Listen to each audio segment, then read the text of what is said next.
Buenos días, yo soy Marco Zubiabre, trabajo para el programa de agricultura urbana y periurbana del municipio de San Carlos de Bariloche. Hoy estoy acá en el INTA, vamos a hablar de lo que es preparación de suelo, labores del suelo y canteros y armado de canteros, ¿sí? En esta ocasión lo que les quería comentar es un poco los suelos característicos de nuestra zona.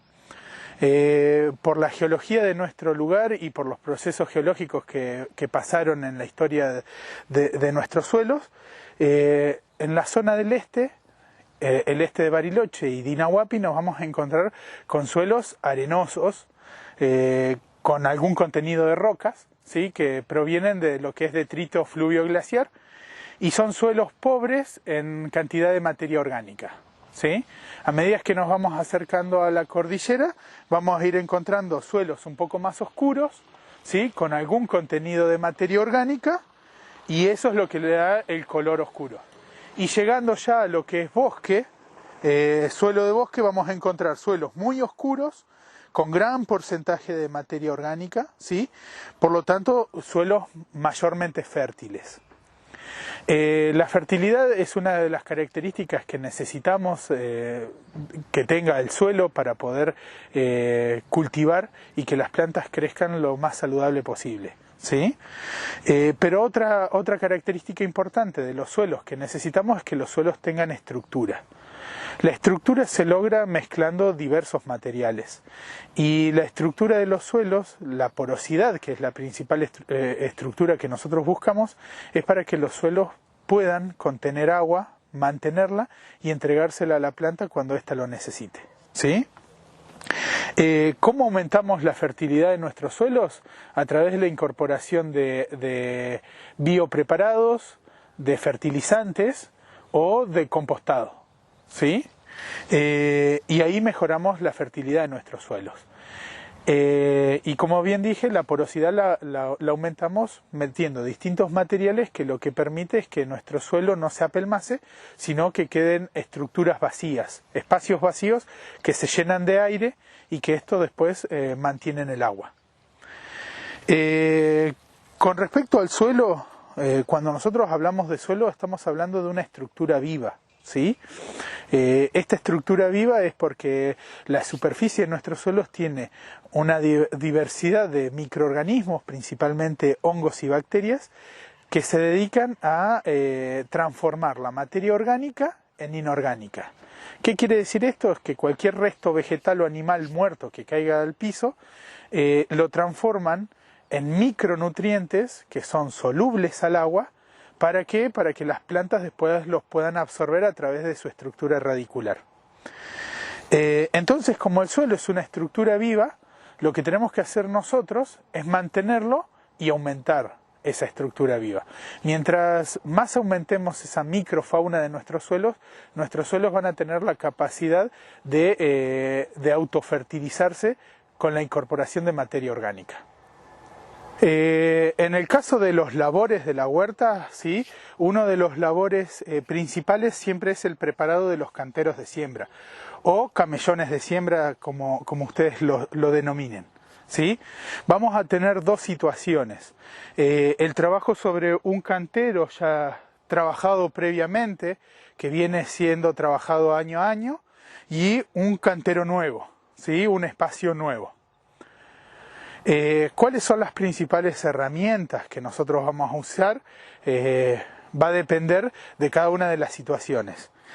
En el primer caso, que es un cantero que ya viene siendo trabajado, lo único que nosotros vamos a necesitar es aumentar la estructura porosa del suelo y por lo tanto la cantidad de aire que tiene nuestro suelo. Entonces nuestro principal trabajo va a ser con esta herramienta que se llama laya o bieldo, ¿sí? Y lo único que vamos a hacer nosotros es clavarlo y moverlo, ¿sí? Este movimiento sencillo lo que le da es la capacidad de aireación del suelo, y lo va a ir soltando para permitir que las raíces, que son una parte de la planta que son finitas, ¿sí? Pueda desarrollarse de la mejor manera posible. Mientras más se desarrolle la raíz de una planta, más capacidad de absorción de nutrientes tiene, ¿sí? Por eso los suelos que nosotros vamos a trabajar tienen que estar sueltos, ¿sí? Y tienen que estar estructurados.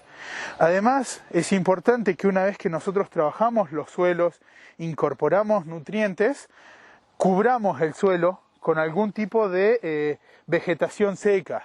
En este caso tiene hojas de pino, acículas de pino. Esto hace que todos los nutrientes que nosotros le incorporamos no se erosionen a partir del viento y la lluvia. Es importante entender de que los nutrientes son solubles al agua. Si nosotros nos excedemos en el riego o llueve mucho y los suelos no están cubiertos, estos nutrientes se van al interior de la tierra y no pueden ser captados por las plantas, ¿sí? Por eso es importante que los suelos siempre estén cubiertos. Una vez que nosotros lo trabajamos, cubrirlos. El aire, el viento también erosiona nuestros suelos, levanta la capa superficial y la traslada. Por eso es importantísimo esto. Una vez que nosotros lo tenemos trabajado, cubrirlos. Además nos ayuda a retener la humedad, por lo tanto hacemos un uso eficiente del agua, que en muchos barrios de Bariloche el agua es un tema crítico, ¿sí? Cuando vamos a trabajar un cantero nuevo, lo más importante es delimitarlo, ¿sí? ¿Por qué lo vamos a delimitar al cantero? Porque así como yo les digo que el aire, que el viento hace una erosión de los suelos, nosotros la sección que tenemos que trabajar es la sección que vamos a cultivar. Si en el resto del espacio hay césped o el suelo está cubierto, deberíamos tratar de dejarlo así, ¿sí? Para mantener las condiciones generales de nuestro suelo de siembra. Y además porque vamos a hacer mucho más eficiente nuestro trabajo y la incorporación de los abonos o fertilizantes que utilicemos. Entonces, lo principal que vamos a hacer en un suelo que nunca fue trabajado es delimitar el espacio de trabajo. Para delimitar el espacio de trabajo simplemente usamos estacas e hilo, ¿sí? Si ustedes tienen un hilo clarito, va a ser más fácil de que se vea. Nosotros en este caso tenemos un hilo oscuro. Ustedes utilicen el hilo que tengan, ¿sí? No vayan a comprar, porque la idea es que nos marque el lugar que nosotros vamos a trabajar. Una vez que nosotros tenemos nuestro suelo delimitado, ¿sí? Que va a ser la superficie que nosotros vamos a trabajar, podemos empezar a trabajar en su interior. Es importante hacer los canteros de una dimensión acorde al trabajo que nosotros podemos hacer, ¿sí? ¿A qué me refiero con esto? Una vez que nosotros trabajemos este suelo y que tengamos nuestra siembra, vamos a tener que hacer otros labores, que lo vamos a explicar más adelante, como son el raleo o la limpieza, ¿sí? De malezas. Entonces es importante que nosotros podamos llegar desde el borde de nuestro cantero hacia el interior de este y que no nos quede ningún espacio donde nosotros no podamos llegar con nuestra mano. Por lo tanto, los canteros, si uno tiene acceso de ambos lados, se pueden hacer hasta de 90 centímetros de ancho. Cuando nosotros tenemos acceso solamente desde un lugar, el espacio va a estar limitado por el largo de nuestro brazo. Entonces los canteros se reducen a 50, 60 centímetros, ¿sí? Eso es importante por los labores a futuro que vamos a tener que realizar. Dependiendo del cultivo que nosotros vamos a trabajar y que vamos a tener en nuestra huerta, va a depender de la profundidad de perfil del suelo que nosotros tengamos que trabajar. En el caso de lo que son tubérculos, todo lo que va por debajo de la tierra, necesitan un perfil más profundo que lo que es verdura de hojas, ¿sí? Si nosotros vamos a trabajar lo que es lechuga, selga, trabajando solamente el alto de una pala en nuestro perfil del suelo, alcanza, ¿sí? Pero si nosotros vamos a trabajar lo que es zanahoria, remolacha, algunos otros tubérculos como son los nabos, vamos a necesitar un perfil de suelo un poco más profundo, ¿sí? ¿Cómo vamos a trabajar un suelo que nunca fue trabajado? ¿Sí? Yo les explicaba, cuando les comentaba los tipos de suelo de Bariloche, que el suelo es una estructura viva y que su estructura viva está en la capa más superficial del suelo. Por lo tanto, una práctica saludable si vamos a trabajar en profundidad, es agarrar el primer terrón de tierra, ¿sí? Dejarlo en un costado o en el cabezal del cantero,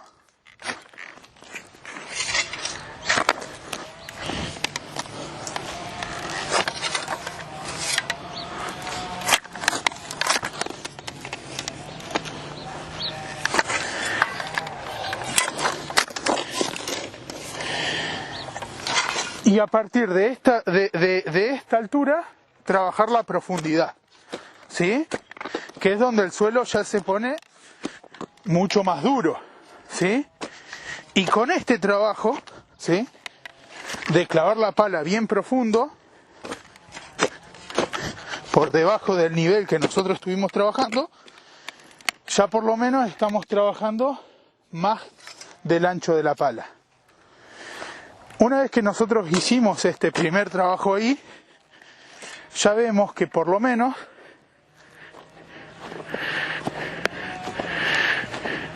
hay un perfil de por lo menos 30 centímetros de profundidad trabajados, ¿sí? Una vez que nosotros logramos ese movimiento, ¿sí?, vamos retirando las piedras que puedan llegar a dificultar el crecimiento de las raíces. Continuamos con la siguiente hilera, ¿sí? En este caso, cortamos todo lo que nosotros vamos a estar trabajando y este primer terrón le vamos a retirar lo que son malezas, principalmente yuyos, ¿sí?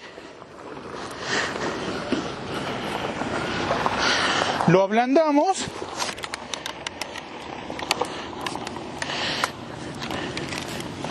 y lo colocamos a donde nosotros habíamos sacado la primer hilada. Esa última hilada la vamos a incorporar al final del cantero, ¿sí? Pero el trabajo es sencillo: aflojar, retirar las malezas sin mucha tierra. Esto es lo que yo le decía, el suelo está vivo y lo que hay que mantener es la estructura viva lo más cerca de la superficie, ¿sí? Una vez que tenemos esto, lo trasladamos al lugar donde habíamos movido sin darlo vuelta, ¿sí? La idea es que no lo demos vuelta al suelo.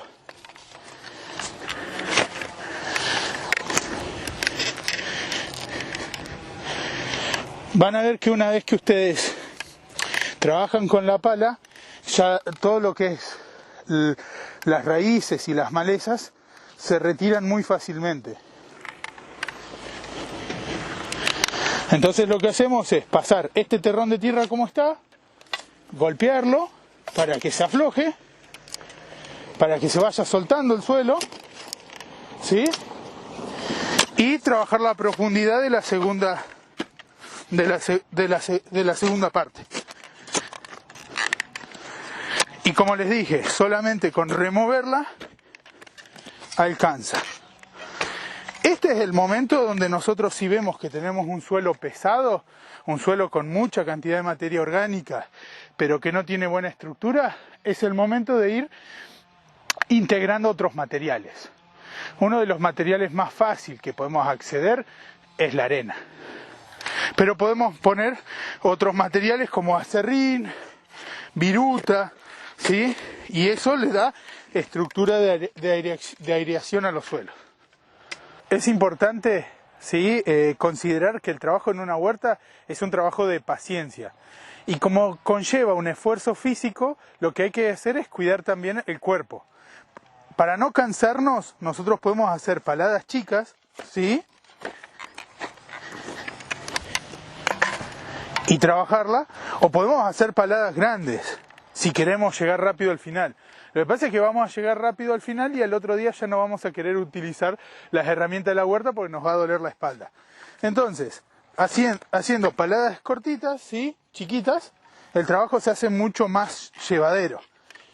Y como les dije, es una cuestión de paciencia y no de velocidad. Es importante destacar que cuando nosotros vamos trabajando nuestro suelo, le estábamos dando alguna estructura de aireación ya de por sí con el solo hecho de removerlo.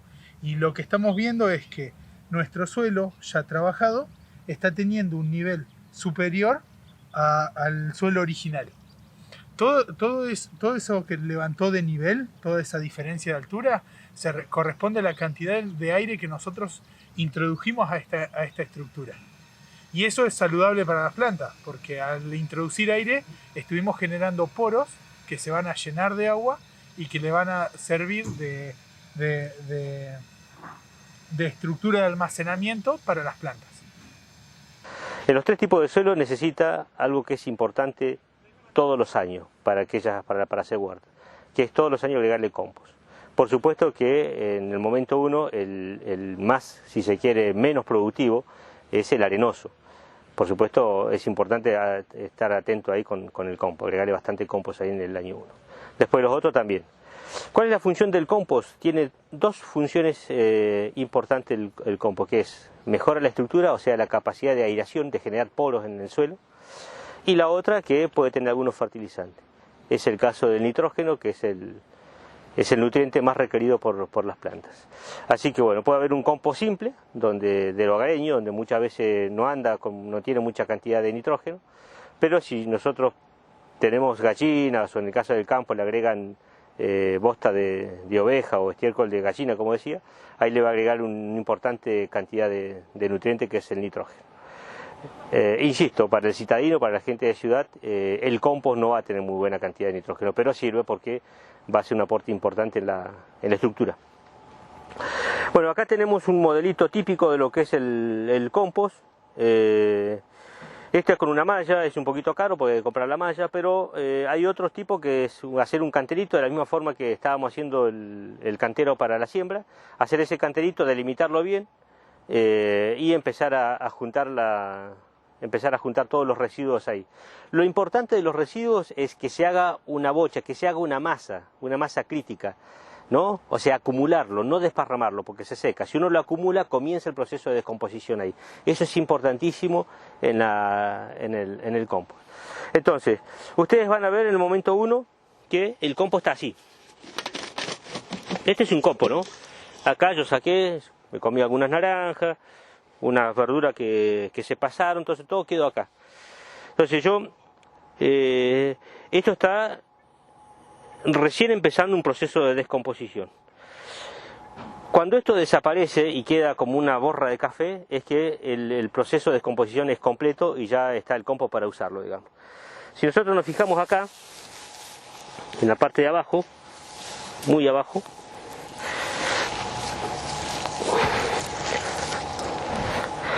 vamos a encontrar quizás, ¿no?, ya el proceso de descomposición mucho más avanzado. Esto acá ya pasaron 6 meses, digamos, ¿no? Y si yo me voy mucho más abajo aún, ya el proceso va a ser completo de descomposición. Es importante que la descomposición o la maduración sea completa, que no se corte, digamos. Acá en esta zona dura más o menos un año, 8 meses, un año, ¿no? Y para que tengan en cuenta, una familia de 4 personas tipo produce más o menos 1 metro cúbico por año, la cantidad necesaria como para poder hacer 30 metros cuadrados de huerta. Esa es la relación. Así que bueno, anímese, vecino, comience a hacer un compostado en su casa, porque además le está dando una mano enorme a la gente de la RB. O sea, todo ese compostaje que usted hace en su casa es residuo que deja de vertirse en el vertedero municipal. O sea, eso es un impacto muy muy importante que está teniendo usted como ciudadano. Así que bueno, anímese y haga el compost. Empiece por algo muy simple. Primero delimitando la zona, buscando una zona realta, que no se inunde, y empezar a acumular ahí todos los residuos que vienen de la cocina. Como comentó Julio, la parte del compost, la importancia del compost es que nosotros podemos generar fertilizantes en nuestra casa para incorporar a nuestros suelos, ¿sí? Como yo les decía, la incorporación de abonos o fertilizantes se produce en una capa muy superficial del suelo, ¿sí? Entonces, de allá del compost traje ya material maduro, y lo que vamos a hacer es irlo incorporando en una película muy fina, ¿sí? No hace falta que hagan demasiada estructura o superficie, porque acá ya hay muchos nutrientes que se van a ir incorporando solo a través del riego en el suelo, se van a ir incorporando a nuestro suelo. Vean que hace 10 o 15 minutos que estuvimos trabajando la tierra y que ya se está deshidratando, ¿sí? Está perdiendo humedad. Para que nuestros suelos contengan la humedad necesaria y además sea eficiente en nuestros riegos, es que después, al final de lo que es la incorporación del compost, ponemos algo de cobertura, ¿sí? La cobertura simplemente protege al suelo, que no quede desnudo, de la deshidratación solar o la erosión por el viento. Y ahí es donde nosotros ya podemos decir que nuestro suelo ya quedó listo y preparado para el trasplante o una siembra directa. En el caso de que ustedes puedan llegar a conseguir abonos de corral de chiva o oveja, lo que pueden hacer es incorporar ese fertilizante en la capa superficial e igualmente cubrir. En el caso de que tengan gallinero o puedan conseguir piso de gallinero, lo ideal es que todo lo que es residuo de pollos o de aves sufre el proceso de descomposición. Así los nutrientes están mucho más accesibles. Si nosotros los incorporamos frescos, son tan fuertes, tienen tanto contenido de nitrógeno, que nos termina de alguna forma perjudicando nuestro cultivo. Así que esas son las recomendaciones básicas. Lo que es oveja, lo que es caballo o vaca, por lo general tiene muchas semillas que no pasaron el proceso de digestión. Por lo tanto, lo que hacemos es incorporar más malezas que nutrientes. Entonces esos estiércoles también está bueno que se incorporen al compost.